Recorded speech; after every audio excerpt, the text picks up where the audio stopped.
السلام عليكم ورحمة الله وبركاته.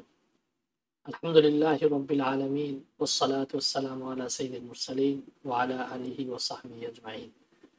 أما بعد فقد قال الله سبحانه وتعالى: لقد كان لكم في رسول الله أسوة حسنة.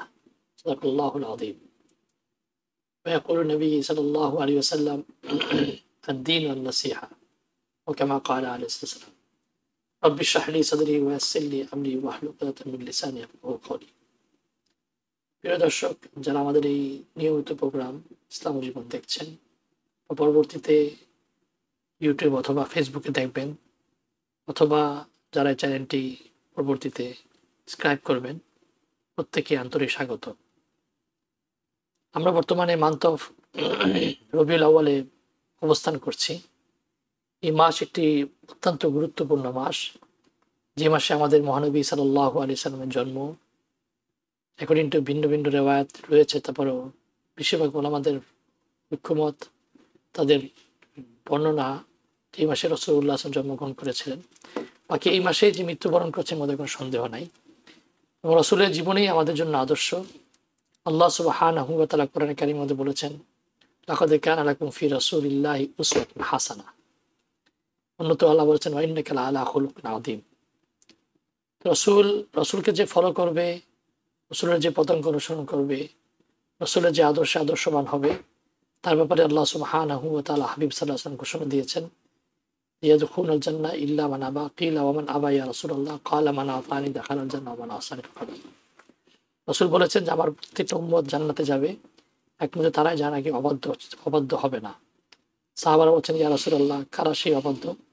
বলেছেন, যে নাকি আমাকে ফলো করবে সে বাধ্য, সে আমার উম্মতের মধ্যে অন্তর্ভুক্ত। যে আমার হুকুম আকামকে, আমার সুন্নতকে ফলো করবে না, যে এক্সপেক্ট করবে, সে অবাধ্য, সে জাহান্নামী। তো আমরা চাই যে মুসলমান হিসাবে সারা মুসলিম বিশ্বের প্রত্যেকটা ব্যক্তি রাসূলের পদাঙ্ক অনুসরণ করে। এবং আল্লাহ বলেছেন: উদখুলু ফিস সিলমি কাফা ওয়া লা তাত্তাবিউ খুতুওয়াতিশ শাইতান। তোমরা পরিপূর্ণভাবে ইসলামে পদার্পণ করো, ইসলামে প্রবেশ করো, এবং তোমরা শয়তানের পদাঙ্ক অনুসরণ করো না। আমাদের পিছনে দুইটি জিনিস, শয়তান এবং নফস, খায়েশাতে নফস সম্প্রদায় আমাদেরকে প্রচনা করছে। তার থেকে বাঁচার একমাত্র উপায় হলো রাসূলের সুন্নতকে আঁকড়ে ধরা। এবং রাসূলুল্লাহ সাল্লাল্লাহু আলাইহি ওয়াসাল্লাম বলেছেন: লান তাদিল্লু মা তামাসসাকতুম বিহিমা কিতাবুল্লাহি ওয়া সুন্নাত রাসূলি। তোমরা ততক্ষণ পর্যন্ত গুমরাহ হবে না যতক্ষণ পর্যন্ত আল্লাহ রাসূলের কিতাব, সুন্নাত এবং আল্লাহর কিতাব তোমরা আঁকড়ে ধরবে। চলুন আমরা এই নিয়ে আলোচনা করব। আমাদের সাথে রয়েছেন মাওলানা ফায়কুদ্দিন। আমাদের অনেক প্রশ্ন রয়েছে, যে সমস্ত ভাই বোনরা প্রশ্ন করতে চান 646-307-9828 এই নাম্বার, অথবা QA@tvn24.com আপনাদের প্রশ্ন লিখে অথবা ফোন করে প্রশ্ন করতে পারেন। জি মাওলানা ফায়কুদ্দিন সাহেব, কেমন আছেন? আলহামদুলিল্লাহ, আল্লাহ পাকের মেহেরবানি, আলহামদুলিল্লাহ। যে কোরআনের যে আয়াতটি আল্লাহ সুবহানাহু ওয়া তাআলা বলেছেন, লাকাদ কানা লাকুম ফি রাসূলিল্লাহি উসওয়াতুন হাসানাহ, আপনি যদি দেখেন রাজনৈতিকভাবে বা আদর্শিকভাবে বিভিন্ন জাতি, গোত্র, গোষ্ঠী, কান্ট্রি, তারা একজনকে আদর্শ মানে। তো কেউ অর্থনীতিবিদকে মানে, কেউ পলিটিক্যালি মানে। রাসূলুল্লাহ সাল্লাল্লাহু আলাইহি ওয়াসাল্লাম যে আমাদের জন্য আদর্শ, কোন দিক থেকে? সর্বদিক থেকে নাকি না কোনো শুধু ইসলামের উপর যে ফলো করবে সেই? আপনাকে অসংখ্য ধন্যবাদ। সেই সাথে যারা টেলিভিশনের এই সেটের সামনে বসে আমাদের এই নিয়মিত অনুষ্ঠান দেখছেন, তাদের সকলকে স্বাগত জানাচ্ছি।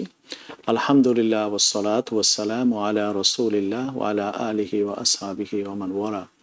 আম্মা বা'দু ফাআউযু বিল্লাহি মিনাশ শাইতানির রাজীম। বিসমিল্লাহির রাহমানির রাহিম। ফালা ওয়া রাব্বিকা লা ইউমিনুনা হাত্তা ইউহাক্কিমুকা ফীমা শাজারা বাইনাহুম সুম্মা লা ইয়াজিদু ফি আনফুসিহিম হারাজাম মিম্মা কাযাইত ওয়া ইউসাল্লিমু তাসলিমা।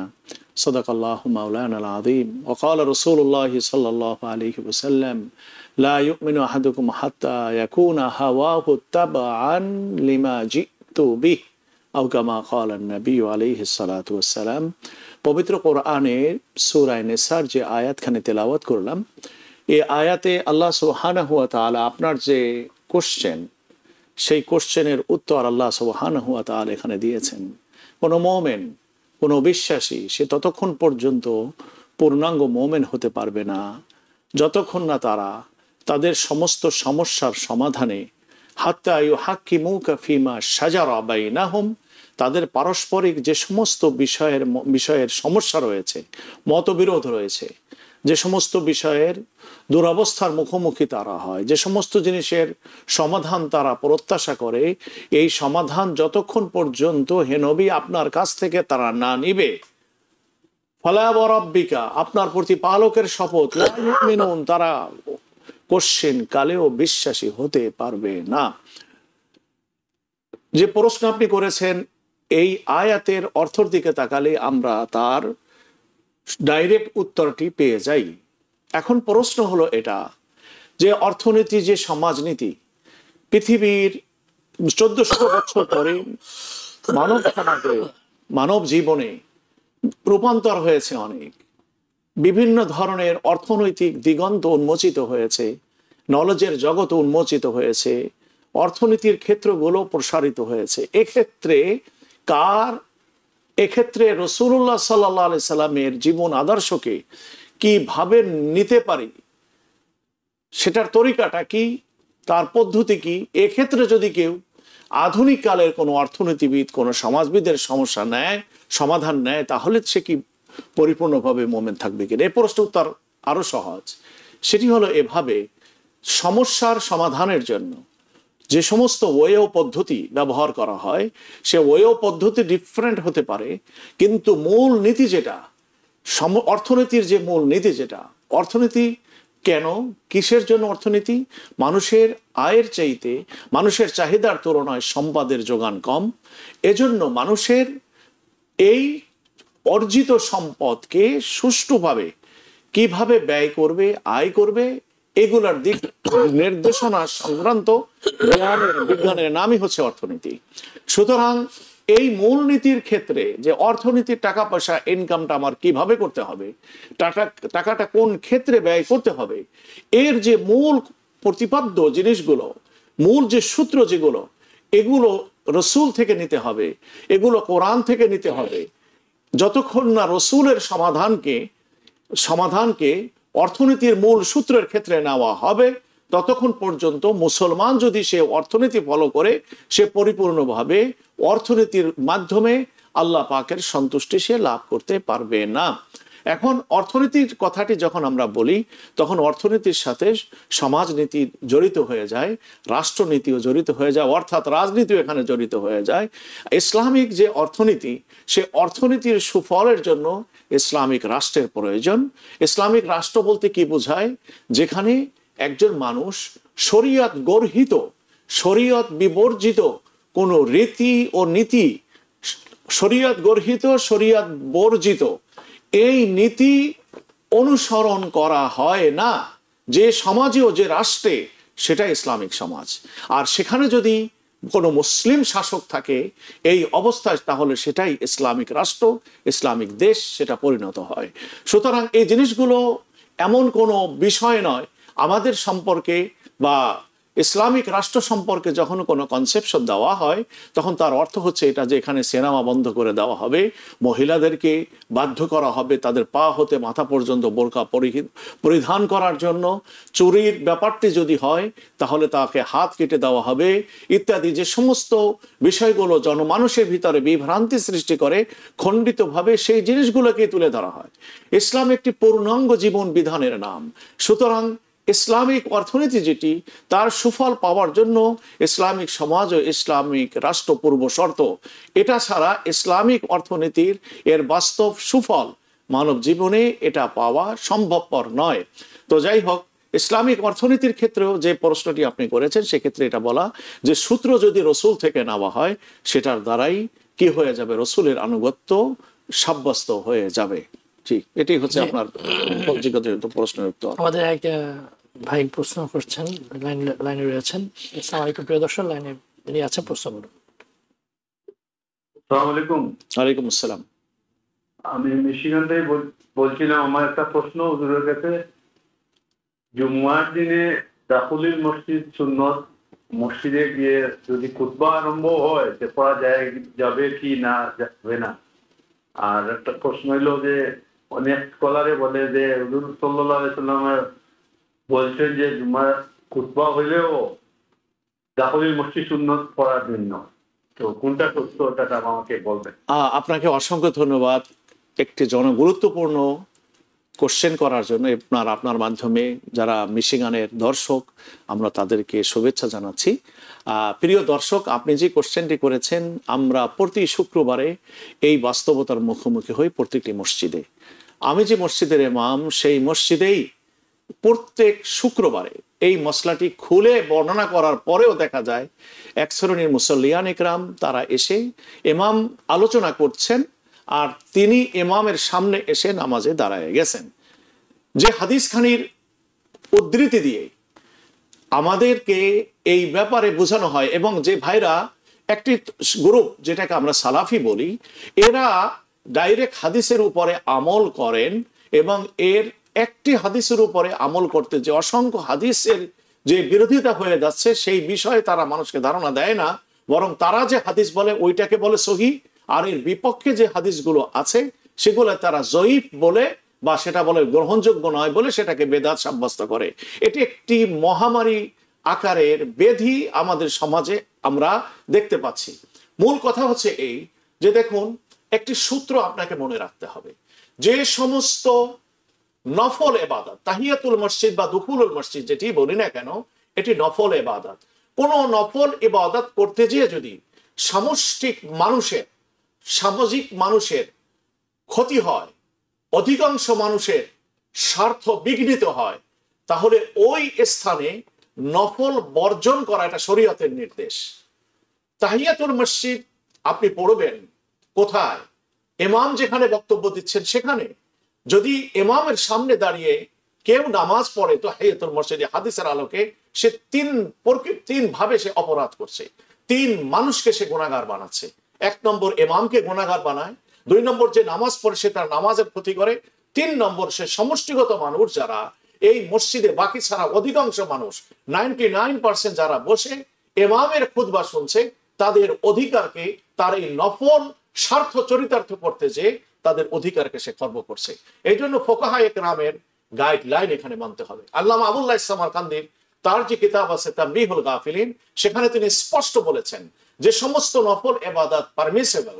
ওই সমস্ত নফল ইবাদত আদায়ের জন্য পূর্ব শর্ত হলো যে সময়ে নফল আদায়ের অনুমতি আছে সেই সময়ের ভিতরে এটা আদায় করা। ইমাম খুতবা দিচ্ছেন, বক্তব্যই দিচ্ছেন, এমন সময় যদি মসজিদে কেউ প্রবেশ করে, এই যে তিন ধরনের কথা বললাম অপরাধ করছে, এটা কিভাবে? এক নম্বর, ইমাম খুতবা দেওয়া অবস্থায় ইমাম যদি তার খুতবাকে কন্টিনিউ করেন, তাহলে যিনি নামাজ পড়ছেন, ইমাম তো মাইকে বলছেন, তার আওয়াজটা যিনি নামাজ পড়ছেন তিনি তো অনুচ্চ স্বরে কেরাত পড়ছেন, এই উচ্চ স্বরে ইমামের আলোচনাটি তার কর্ণকুহরে প্রবেশ করছে, তার মনোযোগ নষ্ট করছে। সে নির্বিবাদে অনায়াসে কোরআন তেলাওয়াতে, যেটা নামাজের ভিতরে ফরজ, সেই তেলাওয়াতে মনোযোগী হতে পারেন না, বিধায় তার নামাজ বিঘ্নিত হয়। এটার দ্বারা ওই মুসল্লি তার নিজের নামাজের ক্ষতি করছে। দুই নম্বর হচ্ছে ইমাম তার বক্তব্য কন্টিনিউ করার দ্বারা তার যে নামাজের ভিতরে বিঘ্নতা সৃষ্টি করছে, এটার দ্বারা এই মুসল্লি ইমামকে গুনাহগার বানাচ্ছে। তিন নম্বর ক্ষতি করছে এটা, এই মানুষগুলো যারা বসে আছে সেই মানুষগুলো তো সংখ্যা তার চাইতে বেশি, এই মানুষগুলোর অধিকারকে এখানে কি করছে? সে নষ্ট করছে।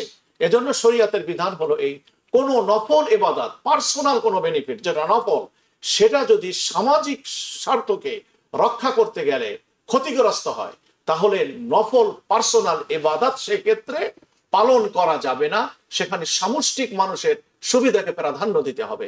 আর যদি দেখা যায় ফরজ ইবাদত পালন করতে গেলে সামষ্টিক অধিকারকে কি করা হয়, খর্ব করা হয়, তাহলে আল্লাহ পাকের যে ফরজ সেটাকে প্রাধান্য দিতে হবে। এখন আসি এই হাদিসটির একটু ব্যাখ্যা দেই, তা না হলে আমাদের এটা নিয়ে ভুল বোঝাবুঝি থেকেই যায়। দেখুন, বিতর্ক করলে হাজারো পথ আছে, তাকে কোনোদিন তর্ক দিয়ে বোঝানো যায় না। এটা নিজের মনের দিক থেকে বুঝে নিতে হয়।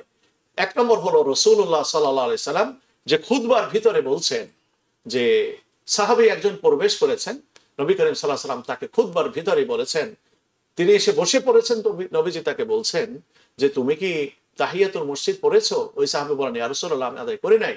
তো নবীজি বলেন, কুম ফাসাল্লি, তুমি নামাজ পড়ো না, তুমি 2 রাকাত নামাজ এখন পড়ে নাও।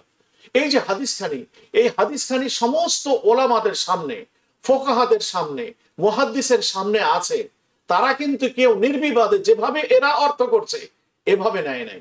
ফোকাহা ইকরাম বলেন এই হাদিসে নবীজি ওই সাহাবীকে, যেহেতু তিনি তাহিয়াতুল মসজিদ পড়ার ক্ষেত্রে উদাসীন, এজন্য নবীজি তাকে এ ব্যাপারে সচেতন করিয়েছেন, তাকে আগ্রহ বাড়িয়েছেন, যাতে করে তাহিয়াতুল মসজিদের সওয়াব থেকে তিনি যেন গাফেল না হন। তা না হলে নবীজি কথা বলেছেন খুতবার ভিতরে, খুতবা যখন ইমাম দিতে থাকে তখন কি কোনো ধরনের কথা বলা জায়েজ, কোনো কমেন্ট করা জায়েজ?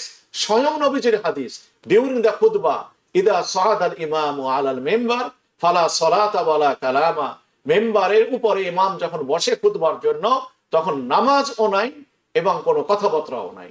মুসলিম শরীফের হাদিসে আছে, যদি ইমামের খুতবার সময় যদি কেউ কোনো কথা বলতে থাকে আর তাকে যদি আরেকজন বাধা দেয়, নবী করিম সাল্লাল্লাহু আলাইহি ওয়াসাল্লাম বলেন ফাকাত লাগা, এই দুজন গুনাহগার, যে কথা বলেছে সে এজন্য গুনাহগার, আর যে তাকে বারণ করেছে সে খুতবার ভিতরে কথা বলার জন্য সে গুনাহগার।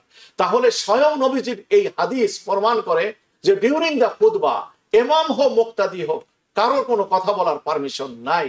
নবীজি যে বলেছেন ওই সাহাবীকে, ইসলামের যে মূলনীতির আলোকে রাসূলুল্লাহ সাল্লাল্লাহু আলাইহি সাল্লাম খুতবার ভিতরে এটা বলতে পারেন না, অ্যাকর্ডিং টু তারই হাদিস, কিন্তু নবীজি বলেছেন কেন?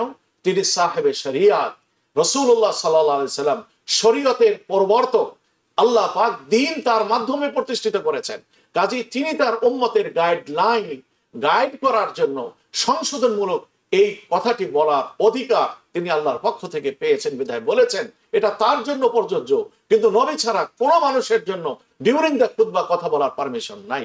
2 নম্বর, এটা হলো হাদিসের আলোকে আলোচনা, ওই সাহাবী এসে তো মসজিদে বসে পড়েছেন, যিনি বসে পড়লেন সমস্ত ফোকাহা একমত, যারা এই হাদিস কপি করেছেন, ইমাম মুসলিম তিনিও একমত, ইমাম বুখারী তিনিও একমত, যদি কেউ এসে মসজিদে প্রবেশ করে বসে পড়ে তাহিয়াতুল মসজিদ বা দুখুলুল মসজিদ পড়ার দায়িত্ব থেকে, দায়বদ্ধতা থেকে তিনি মুক্ত হয়ে গেছেন। তাহিয়াতুল মসজিদ পড়ার বিধান মসজিদে প্রবেশ করার সাথে সাথে বসার পূর্বে যদি কেউ বসে ফেলে, আর তাহিয়াতুল মসজিদ তার জিম্মায় বাকি নেই। কিন্তু দেখা যাচ্ছে এই সাহাবী তো তিনি মসজিদে এসে তিনি বসে পড়ছেন। আর এই ঘটনাটি রাসূলুল্লাহর জীবনে একবারই হলো, লক্ষ লক্ষ সাহাবীর ভিতরে যে তিনি কথা বলেছেন আর নবীজি তাকে তালকিন করেছেন নামাজের জন্য, একবারই ঘটনা ঘটলো। বোঝা গেল এটি সুন্নত নয়, যেভাবে হাদিসের আলোকে ডিউরিং দ্য খুতবা নামাজ পড়ার ব্যাপারে অন্যরা প্রমাণ করছেন। 3 নম্বর পয়েন্ট হচ্ছে, এই ফুকাহা ইকরাম বলেন তাহিয়াতুল মসজিদের মিনিং হচ্ছে due to the respect of the মসজিদ, মসজিদের রেসপেক্টে নামাজ পড়া। মসজিদে যেহেতু আল্লাহ পাক প্রবেশের তৌফিক দিয়েছেন, এই জন্য এই মসজিদের এই স্থান আমার জন্য সাক্ষী হবে, এজন্য আমি 2 রাকাত নামাজ পড়ে যেন সাক্ষী বানিয়ে নেই মসজিদকে, মসজিদের রেসপেক্টে যেন আমি সব প্রমাণ করি। ফুকাহা ইকরাম বলেন যদি কেউ মসজিদে প্রবেশ করার পরে তাহিয়াতুল মসজিদ আদায় করতে না পারে, কিন্তু সে অন্য যে কোনো নামাজ ওই মসজিদে পড়ে নিয়েছে এই প্রবেশের পরে, চাই সেটা বক্তিয়া নামাজ হোক, চাই সেটা বক্তিয়া নামাজের সুন্নাত হোক, যদি সে পড়ে নাই এই মসজিদে প্রবেশের পরে, তা ওই সুন্নাত হোক কিংবা ফরজ, ওই নামাজ পড়ার সাথে সাথে এই তাহিয়াতুল মসজিদ আদায় হয়ে যায়, কারণ এই মসজিদে তার নামাজ পড়া সাব্যস্ত হয়ে গেছে। এই হলো ব্যাখ্যা। এরপরে ইমাম খুতবা দিবেন আর একজন এসে নামাজ দাঁড়াবেন, এটা অসামাজিক আচরণ। হাদিসের মর্ম আদৌ এটা নয়, ফুকাহা ইকরাম আদৌ এটাকে এভাবে তাদের গ্রন্থে ব্যাখ্যা দেয় নাই। ফতোয়ায় আলমগিরিয়া, ফতোয়ায় ঝিন্দিয়া যেটাকে বলে, ফতোয়ায় শামী, ফতোয়ায় তাতারখানিয়া, যত ফতোয়া আছে সমস্ত ফতোয়ার ভিতরে তাকাইলে আমি যে মসলাটি বলছি মসলাটি এভাবে আপনারা দেখতে পাবেন। জি, আমাদের এক ভাই প্রশ্ন করেছেন, যে প্রশ্ন সারমর্ম হলো যে ওনাদের হাজব্যান্ড ওয়াইফের মধ্যে বিভেদ ছিল অনেক লম্বা চড়া, পরে ওনারা অফিসিয়ালি ওনাদের ডিভোর্স হয়ে গিয়েছে, কিন্তু এখন ওনারা রিয়েলাইজ করতেছেন 2টা বাচ্চা রয়ে গিয়েছিল, এখন রিয়েলাইজ করতেছে ওনাদের আবার একত্রিত হওয়া জরুরি। এখন ওনারা কি করবেন, খালি বিবাহ করলে হবে নাকি না? জি না, যদি কোর্টের মাধ্যমেও অফিসিয়ালি ডিভোর্স হয়ে যেয়ে থাকে, অ্যাকর্ডিং টু আহনাফ তাদের এই বিবাহটা 3 তালাকে বায়েন হয়ে গেছে, বিচ্ছিন্ন হয়ে গেছে। ওনারা কোনো কিছু বলেন না, তালাকে তালাক কোন শব্দ উল্লেখ করেন? কোর্টের যদি ফয়সালা হয়ে যায় তার দ্বারা পরিপূর্ণভাবে 3 তালাক ওটাকে ধরা হয়। অর্থাৎ তারা তালাকে মোগাল্লাজা হয়ে যায়। এখন যদি তারা আবার নতুন ভাবে জীবন যাপন করতে চায়, তাহলে তার স্ত্রীর অন্যত্র বিবাহ হতে হবে, স্বাভাবিক নিয়মে সেখানে সংসার হতে হবে। তা ওখান থেকে যদি আবার ডিভোর্স হয়ে যায়, তারপরে ইদ্দাত অতিবাহিত হওয়ার পরে পূর্বের স্বামীর কাছে সে ফেরত আসতে পারবে। ইমরাআতে রেফার যে ঘটনা সেই ঘটনায় ওই যে ইমরাআতে রেফা নবী করিম সাল্লাল্লাহু আলাইহি সাল্লামকে বলেছিলেন, ইয়া রাসূলুল্লাহ, আমার যখন তালাক হয়ে গেল তখন আমি আব্দুর রহমান নামক অমুক এক সাহাবীর সাথে বিবাহে আবদ্ধ হলাম। ফাওয়াজাদতু হাদাবাতা সাউবি, তাকে পেয়েছি আমি কাপড়ের আঁচলের মতো। অর্থাৎ তার যেটাকে বলা হয় মেলহুড, সেই মেলহুডের ওনার শর্টকামিং ছিল, যে কারণে আমি তার সাথে থাকতে চাই না। আমি কি আমার পূর্বের স্বামীর কাছে ফেরত আসতে পারি কিনা? রাসূলুল্লাহ সাল্লাল্লাহু আলাইহি ওয়াসাল্লাম ইমরাতে রেফাকে তখন বলেছিলেন, তুমি তোমার পূর্বের স্বামীর কাছে ততক্ষণ ফিরে যেতে পারবে না যতক্ষণ না যেখানে তোমার বিবাহ হয়েছে, হাত্তা ইয়াদুকু মিন ওসাইলাতাকি ওয়া তাদুকু মিন ওসাইলাতা, যে তাদের সাথে তোমাদের পারস্পরিক যতক্ষণ না স্বাভাবিক সম্পর্ক হবে অতক্ষণ পর্যন্ত তুমি তার থেকে বিচ্ছিন্ন হয়ে তালাক না হওয়ার আগ পর্যন্ত তুমি তোমার পূর্বের স্বামীর কাছে ফেরত যেতে পারবে না। সুতরাং কোর্টের মাধ্যমে যদি কোনো রায় এসে যায়, অ্যাকর্ডিং টু হানফি মাযহাবে, কাযায়ে কাজী শারআন ও যেটাকে বলা হয় দিয়ানাতান, যেটা আইনে প্রতিষ্ঠিত আইনে এবং ধর্মীয় ভাবে উভয় ভাবে এটা কার্যকর হয়ে যায়, কাযায়ে কাজী। কারণ এটা সামাজিক বিষয়, বিবাহটা একটা সামাজিক বিষয়, এটা শুধু শরীয়তের বিষয় নয়। সুতরাং কোর্ট যখন এটার উপরে ডিসিশন নিছে, ডিভোর্সে সেপারেশনের কোর্টের সেপারেশনই তালাকে বাইন হিসাবে, মোগাল্লাজা হিসাবে সাব্যস্ত হবে। জি প্রিয় দর্শক, আপনারা দেখছেন ইসলাম জীবন। আমরা ছোট্ট বিরতি যাচ্ছি, বিরতি পর আমাদের প্রশ্ন পড়বো এবং বিষয় নিয়ে প্রশ্ন নিয়ে আমরা ফিরে আসবো ইনশাআল্লাহ। প্রিয় দর্শক, আপনারা দেখছেন ইসলাম জীবন। আমাদের কাছে এক ভাই প্রশ্ন করেছেন, রাসূলুল্লাহ সাল্লাল্লাহু আলাইহি ওয়াসাল্লামের জীবনে আমরা দেখেছি যে উনি বিবাহ করেছেন অপ্রাপ্তবয়স্ক হযরত আয়েশা রাদিয়াল্লাহু তাআলা আনহাকে, এবং ইনি অল্প বয়সী ছিলেন। এই ব্যাপারে অনেকে নন মুসলমানরা এ নিয়ে কটাক্ষ করে থাকে। এটার কি জবাব হতে পারে?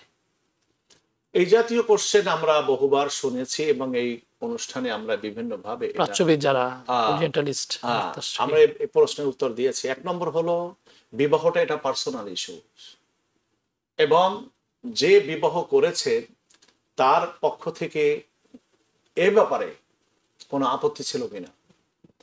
কেউ যদি বিবাহ করতে চায় তার নিজের পক্ষ থেকে, এটা তার নিজস্ব অধিকার, কাকে সে বিবাহ করবে না করবে, সে অপ্রাপ্ত বয়স্ক অবস্থায় করুক কিংবা প্রাপ্ত বয়স্ক অবস্থায় করুক, এটা সম্পূর্ণ তার ব্যাপার।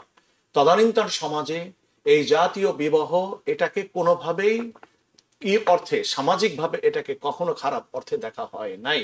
হযরতে আয়েশা সিদ্দিকার যে বয়স নিয়ে কথা বলা হচ্ছে, যে তার বয়স ছিল যখন বয়স হয়েছে 6 বছর কিংবা 9 বছর, এটা কিন্তু অকাট্য কথা নয়। কারণ আরবরা তাদের বয়স গণনা সাধারণত প্রথম যে 6 বা 9 এটা এভাবে গণনা করে না। তারা এটার সাথে এই 6 বা 9 বলে, এটার সাথে 10 যোগ থাকে, তারপরে 6 বা 9 এভাবে বলে। এরকম একটা হিসাব কিন্তু আরবদের ভিতরে আছে। কেন 10 যেটা, আরে ভাই 71-এর সময় স্বাধীনতার যুদ্ধ হয়েছে, 71-এর ব্যাপারটা এরকমই। 71 মানে কি 1971, 71 বলতে 1971 বাংলাদেশের প্রেক্ষিতে, কাজেই 1900টা উল্লেখ করা দরকার নাই। 71 বলতে বোঝাই 1971। অনুরূপ ভাবে মেয়েদের যখন বয়স বলে 16 সামাজিকভাবে এই 6 বলার দ্বারা বোঝানো হয় 16। এটা হিস্ট্রিতে আরব দেশের ভিতরে 200 বছরের ভিতরে কোনো হিস্টোরিয়ান ছিল না।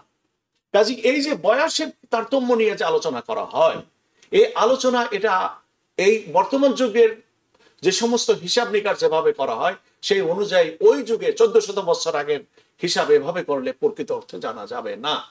এটার উপরে আমি যে কথাটি বলছি, যারা বিবাহ করে তাদের নিজস্ব এটা ব্যাপার, তারা যদি এই ব্যাপারে কারো আপত্তি না থাকে, মনে করেন হয় যে আয়েশা রাদিয়াল্লাহু তাআলা আনহার জীবনের প্রত্যেকটি কথা লেখা আছে, কোনোদিন কি হযরত আয়েশা রাদিয়াল্লাহু তাআলা আনহা তিনি তার এই অপ্রাপ্ত বয়স্কের বিবাহে তিনি কি কখনো কোনো আপত্তি করেছেন?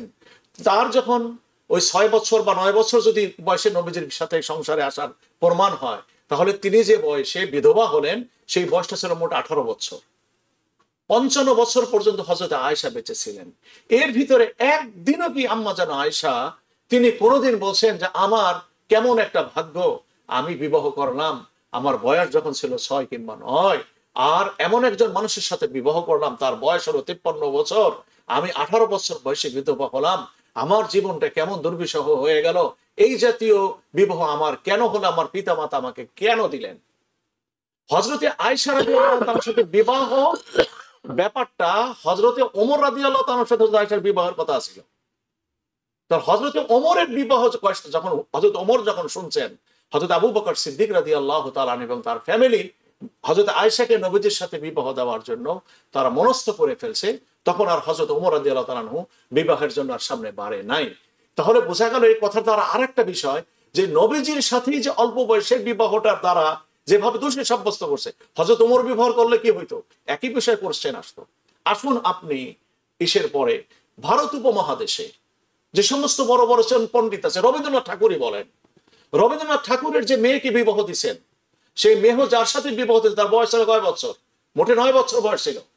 বঙ্কিমচন্দ্র, যাকে বলা হয় বাংলা সাহিত্যের সকল সাহিত্য সম্রাট বলা হয়, মুনি বা ঋষি তাকে বলা হয়, সে যখন তার প্রথমা স্ত্রীকে বিবাহ করছিল তার বয়স ছিল মোটে 6 থেকে 7 বছর। কই কোন হিন্দুরা আজ পর্যন্ত কোনোদিন এই বঙ্কিমের প্রথম বিবাহের নিয়ে তো কোনোদিন কথা বলে নাই, তাদের ব্যাপারে তো কোনোদিন কথা হয় না।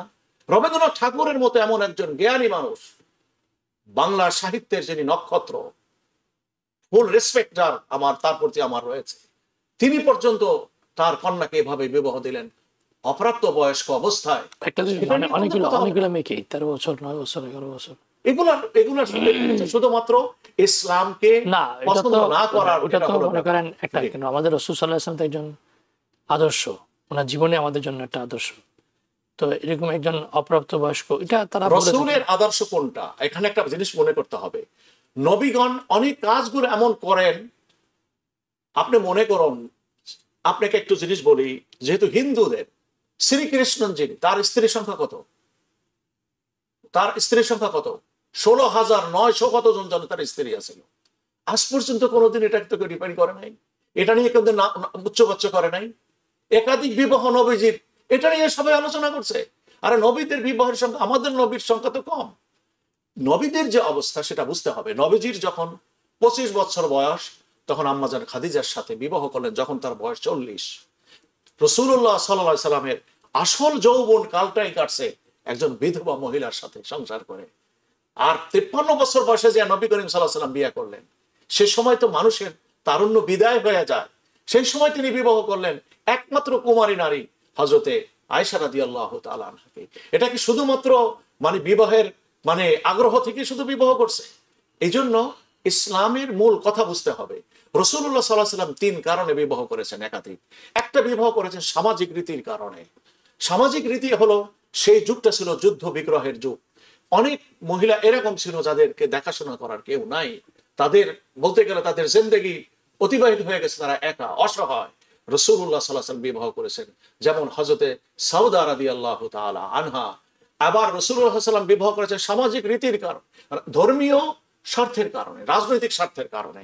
যেমন উম্মে হাবিবা রাদিয়াল্লাহু তাআলা আনহা, আবু সুফিয়ানের মেয়ে রাদিয়াল্লাহু আনহু, হযরত আমিরে মাবিয়ার বোন, তাকে রাসূলুল্লাহ সাল্লাল্লাহু আলাইহি ওয়াসাল্লাম বিবাহ করেছিলেন। কেন? যে আবু সুফিয়ান মক্কার মানে মুশরিকদের লিডার, সেই লিডারের কন্যা যখন নবীজির জামাই, এজন্য এই জামাইয়ের বিরোধিতা করার ক্ষেত্রে 10 বার সে চিন্তা করবে।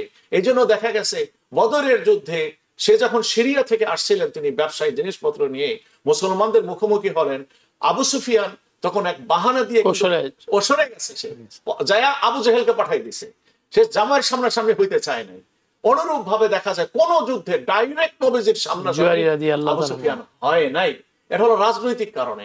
আরেকটা হলো দ্বীনের প্রয়োজনে, যে রাসূলুল্লাহ সাল্লাল্লাহু আলাইহি সাল্লামের ঘরোয়া জিন্দেগি, পারিবারিক জিন্দেগি, স্ত্রী স্বামীর এই যে সম্পর্কের এই বিষয়গুলো কিভাবে নারীদের সাথে সম্পর্ক, স্বামী স্ত্রীর সাথে সম্পর্কের এই সুন্নতগুলো, এই রীতিগুলো কিভাবে মানুষে শিখবে, এই আদর্শগুলো কিভাবে শিখবে, এই দিনের এই চাহিদার ক্ষেত্রে রাসূলুল্লাহ সাল্লাল্লাহু আলাইহি ওয়াসাল্লাম আম্মা জান আয়েশাকে বিবাহ করেছেন। এবং কার্যকারিতা, এটার বাস্তবতা আম্মা জান আয়েশার জীবদ্দশায় তিনি যে কাজগুলো আমাদের জন্য রেখে গেছেন, যেমন হাদিস বর্ণনা করার ক্ষেত্রে তাকে মুহাদ্দিসদের ভিতরে শুমার করা হয়, গণ্য করা হয়। তিনি 3000-এর মতো তিনি হাদিস বর্ণনা করেছেন এবং মহিলাদের ভিতরে সবচেয়ে শিক্ষিতা নারী তিনি ছিলেন এবং ইসলামের অসংখ্য অগণিত মাসাইলগুলো তিনি হল করেছেন, যেটা হযরতে ওমর করতে পারেন নাই, যেটি হযরতে আবু বকর সিদ্দিক করতে পারেন নাই, সেটি আম্মা জান আয়েশা সিদ্দিকা রাদিয়াল্লাহু তাআলা আনহা তিনি করেছেন। তো সুতরাং নবীজি হযরত আয়েশাকে যে বিবাহ করেছেন, বিবাহ করার দ্বারা যে ধর্মীয় দিকগুলো মানুষে জানবে, মুমিনরা জানবে, হযরতে আম্মা জান আয়েশা সেই কাজগুলো তিনি কি করেছেন, অবদান রেখে তিনি গেছেন এবং সেটি এখন পর্যন্ত কিতাবে লিপিবদ্ধ করা আছে। মুসনাদে আয়েশা একটি কিতাবও আছে হযরত আয়েশা রাদিয়াল্লাহু তাআলা আনহার জীবন আদর্শের উপরে, তার হাদিসের উপরে, দ্বীনের খেদমতের উপরে। জি, সুতরাং এ জাতীয় কথা অবান্তর অমুসলিমরা এই কোশ্চেন যখন করে, তাদেরকে কথা বলা যায় নবীদের হিসাব নিকাশ আমরা জানি। এটা প্রিয় নবী সাল্লাল্লাহু আলাইহি সাল্লাম এই যে বয়সের মেয়েকে বিবাহ করেছেন, এটা সেই যুগের রীতি ছিল। সুতরাং তিনি সেই রীতিকে ভেঙে তিনি করেন নাই। আর যিনি বিবাহ করেছেন তিনি এ ব্যাপারে সম্মতি দিয়েছেন, তার অসম্মতিতে বিয়ে হয় নাই। যারা বিবাহ করবে তারা যদি নিজেরা সম্মতি দিয়া থাকে, সেখানে মানে মানে মিয়া বিবি রাজি তো কিয়া করেগা কাজী, আমরা তো কিয়া করেগা কাজী, অনাধিকার চর্চা আমরা এখানে করছি। যারা বিবাহ করছে তাদের যখন কোনো আপত্তি নাই, এখানে এমন হতো জবরদস্তি করে বিবাহ দেওয়া হয়েছে, আম্মা জান রাজি ছিলেন না, তাহলে সেটি প্রশ্ন হতে পারতো যে এই অপরাধটা কেন করা হলো। আল্লাহ পাক আমাদেরকে সহি বুঝদান করুন। জি, প্রশ্ন করছেন যে ইমাম সাহেব নামাজে দাঁড়িয়েছেন, উনি চতুর্থ রাকাতে না বসে দাঁড়িয়ে গিয়েছেন এবং পঞ্চম রাকাতে উনি নামাজ পড়িয়ে ফেলছেন। পরবর্তী মুসল্লিরা যখন অনুধাবন করতে পেরেছেন তো তাকবীর দিয়েছেন, এই মুহূর্তে ইমামের কি করণীয়? ইমামের নামাজ ফাসেদ হয়ে গেছে। যখন নাকি তিনি চতুর্থ রাকাতে তিনি দাঁড়ায় গেছেন, তখন তার নামাজ ফাসেদ হয়ে গেছে। তিনি যদি পঞ্চম রাকাতে যখন তিনি দাঁড়িয়ে গেছেন ফুল, তখনই তার 4 রাকাতের যে বেনা ছিল, এই বেনাটা কি হয়ে গেছে, নষ্ট হয়ে গেছে। এই জন্য ইমামকে আবার এই 4 রাকাত কি করতে হবে, পরিপূর্ণভাবে আদায় করে পড়তে হবে। জি, আমাদের যদি ইমাম দাঁড়ান নাই পরিপূর্ণভাবে, একেবারে মিডল পর্যায়ে চলে গেছে, এমন সময় যদি লোকমা দেয় আর যদি বসে পড়ে, তাহলে এই 4 রাকাত নামাজ সুজদার সাথে যদি শেষ বৈঠকে বসে থাকে জি এবং তারপর দাঁড়ায়, জি, তারপর তার সাথে যদি আরেক রাকাত মিলায় পড়ে, তখন তো 2 রাকাত নফল আর 4 রাকাত ফরজ হয়ে যাবে। 4 রাকাত ফরজ হবে না, 4 রাকাত নফল হয়ে যাবে। ওই 2 রাকাত নফল হবে, 4 রাকাত আদায় হয় না এভাবে। কারণ 4 রাকাতের বেনা যেটা সে করে নামাজে দাঁড়াইছিল, এই বেনাটাই নষ্ট হয়ে গেছে পঞ্চম রাকাতে দাঁড়াবার দ্বারা। এটা নফল নামাজের ক্ষেত্রে এটা হতে পারে। জি জি, আমাদের আরেক বোন সিস্টার প্রশ্ন করেছেন যে আমার অজু চলে যায়, তো আমি অজুর পরেই মোজা পরে নেই, মোটা মোজা পরে নেই, পরবর্তীতে সারাদিনে যতবার অজু যায় তখন উনি শুধু মাসে করে, পায়ের মধ্যে মাসা করেন, এটা কি ঠিক আছে কিনা? জি না, এটার দ্বারা মাসা হবে না। কারণ হলো উজু হলো 4টা জিনিস ফরজ। না, উনি অজু অবস্থায় মোটা মোজা পরেছেন, অজু অবস্থায় মোটা মোজা পড়েছেন, এরপরে যদি তার অজু চলে যেয়ে থাকে, তাকে 3টা ফরজ যেটা আছে এটা পালন করতে হবে। চতুর্থ ফরজে যে তাকে কি করতে হবে, মাসা করতে হবে। ওটা উনি বলছেন। হ্যাঁ, মাসা করতে হবে। এমন নয় যে শুধু মাসা করবে আর চলবে না, উনি বলতেন যে আমি সারাদিন যতবার অজু করি, উনি হাত মুখ মাথা মাসা করে, কিন্তু পায়ের সাথে সাথে পা মাসা করে। ওনার প্রশ্ন হলো এখানে যে এটা কোনো ওজোর ছাড়া যদি উনি করতে চান, কোনো ব্যক্তি যদি সফরে তিনি না থাকেন আর মোজা পরিধান করেন, তাহলে 24 ঘন্টা মোজার উপরে মাসা করার পারমিশন তার আছে। মোজা খুলতে পারবে না এই টাইমের ভিতরে। মোজা খুললে কিন্তু আবার মাসার থেকে তিনি মুক্ত হয়ে যাবে। এটা হলো ব্যাপার। মোজা তাকে পরিহিত অবস্থায় রাখতে হবে। কেমন, এ হলো ব্যাপার। এখন এই মোজা মাসাটা সফরে যদি তিনি যান, তাহলে 3 দিন 3 রাত 3 দিন 3 রাত মাসা করতে পারবেন মোজার উপরে। আর যদি সফরে না যেয়ে ঘরে থাকেন, তাহলে 24 ঘন্টা 1 দিন 1 রাত্র যেটাকে বলা হয়েছে, এই সময়কালে মোজা পরিহিত অবস্থায় থাকলে হাত পা মুখ ধোয়ার পরে পায়ের উপরে শুধু মাসা করলেই চলবে। জি, ধন্যবাদ মাওলানা ফাইকুদ্দিন। প্রিয় দর্শক, আপনারা দেখছেন ইসলাম ও জীবন। আমাদের প্রতিদিন সপ্তাহে শনিবার দিন একই সময় আমাদের নিয়মিত ইসলাম ও জীবন প্রোগ্রাম আমরা পরিচালনা করে থাকি। আমরা দেখবেন এবং আমাদের সাথে থাকবেন এই আশা রেখে আজকে আমাদের ইসলাম ও জীবন শেষ করছি। আসসালামু আলাইকুম রহমতুল্লাহ বারাকাতুহ। TBN 24 টেলিভিশন দেখতে আজই কল করুন 7187776556। লগ ইন করুন www.totalcablebd.com। নিউ ইয়র্ক থেকে সম্প্রচারিত TBN 24 টেলিভিশন বিশ্বজুড়ে বাঙালির কণ্ঠস্বর।